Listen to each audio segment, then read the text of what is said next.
Let's take a look at lesson 122, all about Brownian motion. And in the introduction, it says that Albert Einstein made contributions to chemistry that a lot of people didn't know about. So even at the beginning of the 20th century, in the early 1900s, there was a big debate about what matter is made of. And Albert Einstein resolved the issue. So let's kind of look at how Einstein answered that question. So there's a few warm-up questions here.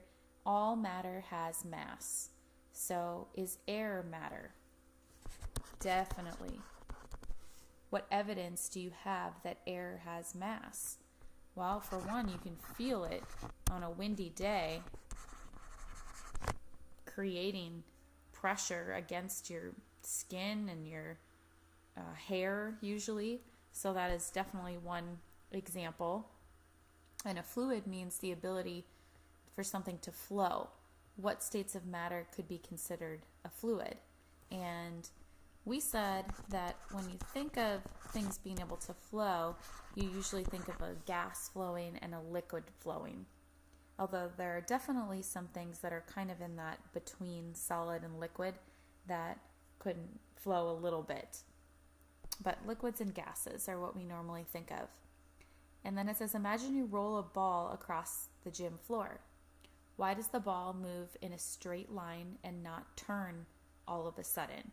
So this is really a physics question.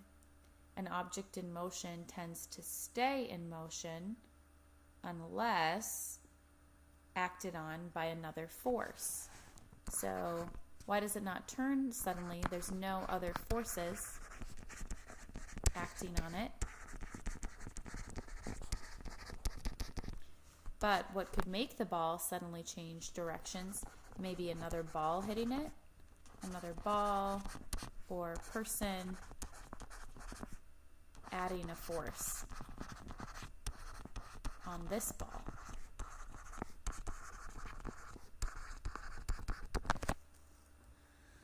So one of the things that we did to start off this lesson was we took the mass of a balloon.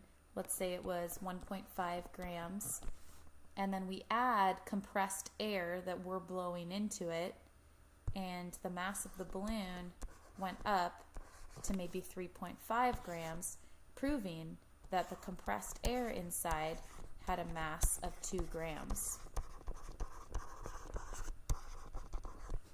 So even though it looks invisible to us, there's definitely matter there that has mass. Then you need to pause this and take a second and click on the 2 very short YouTube links so that you can write some observations of what's going on. And you can see after watching the video that the dust particles that are floating in water move randomly. It looks like they're alive.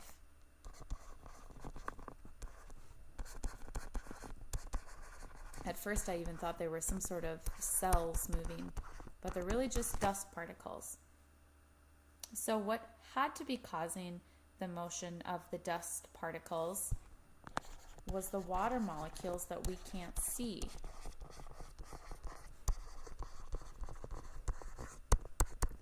And do they move in straight lines?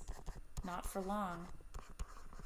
They looked like they were just getting beat up, moving all around like crazy. So why or why not? Well, they look jittery would be a word that I would describe them. What parts of the system would be visible under a microscope would be those dust particles, and what would be invisible would be the individual water molecules, because they're too small to be seen with the naked eye, and they're too small to be seen even with a light microscope. And you probably have questions about the event. And then we took a look at a simulation. So I'm going to pull one up, and in my simulation we can drag this bar to see what's actually going on. And these giant spheres are representing those dust particles. And we can see these smaller molecules are representing the water molecules.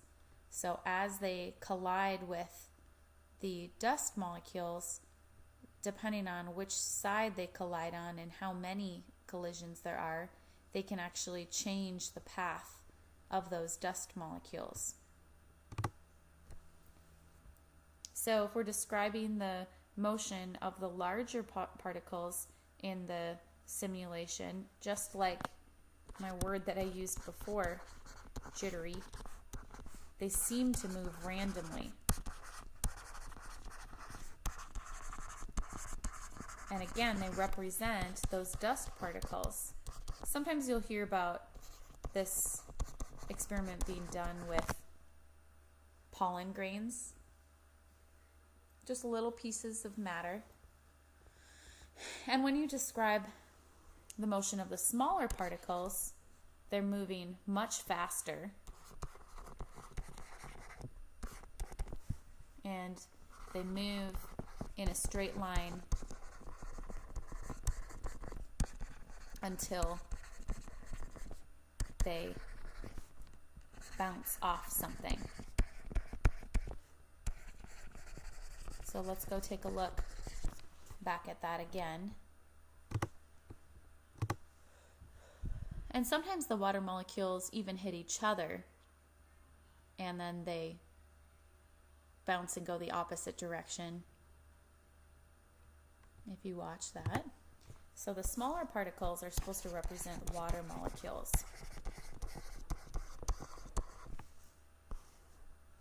And then it says, how are the two sizes of the particles interacting? Well, the small molecules hit the large ones and cause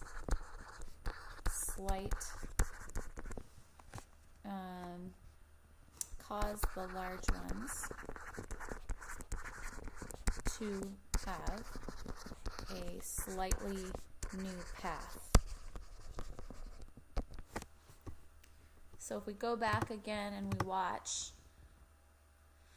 it's kind of taking over my screen, but if those small ones hit a large one in the opposite direction, they can slightly change the path. Sometimes even stopping it until it gets hit by a new one. I'm going to refresh this since it seems like it's struggling. Go back again. Then it says, explore what you can do to change the movement of the large particles and explain how their movement changed and why it was happening. So let's see here. If we increase the energy of the water molecules, if we increase their size in volume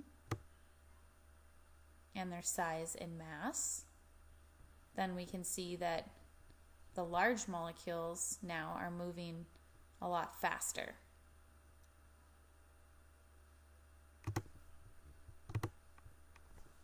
So if I go back here, if I increase their energy, then there is an increase in speed of the large molecules.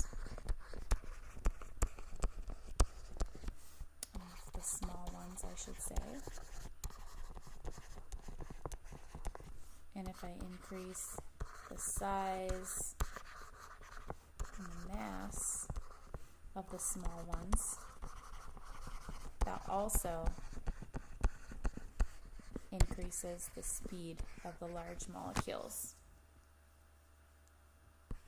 So what are some things that we notice that they're using in their models that we could use, and how could we even draw something to represent speed? Well, we can draw a dot to represent a single atom or a single molecule. They're not the same thing, but they both tend to be small enough where we can just draw a single dot. And let's say if we draw a larger object, that's going to represent something like a dust particle or just something in general that's a larger object. If we draw a little arrow, it's not my best arrow, small arrows could equal a slow speed, and larger arrows could equal a faster speed. Then it wants you to show the difference of motion of dust particles in cold air versus warm air. So our dust particles are going to be large in the air, so this is way zoomed in. And if it's cold air, these molecules are going to be moving slow, which means the dust particles are also going to move slow, versus if we have warm air, these molecules are going to move faster, causing the dust particles to also move faster. So draw some bigger arrows on those. In making sense of it all, you observed a piece of dust moving in random directions when suspended in a fluid. How does this provide evidence that matter is made of small, unseen particles? Well, they move randomly, so something we can't see must be hitting them that has mass and volume, because that's the definition of matter. Because if something were hitting it that didn't have mass and volume, they wouldn't be changing directions. So Brownian motion provides observable evidence that matter is made of what?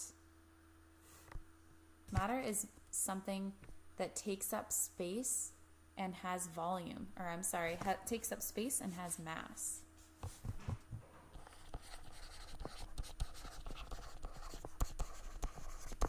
Something that has mass and takes up space.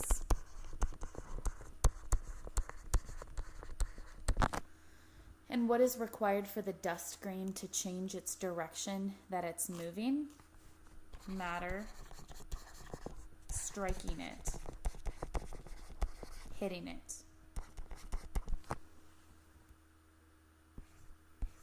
And taking a look at these questions, you can see there's 3 guys pushing and there's only 2 guys pushing. So I think that the direction that it would go would be to the right, because you've got 3 versus 2, assuming that they're all equally strong.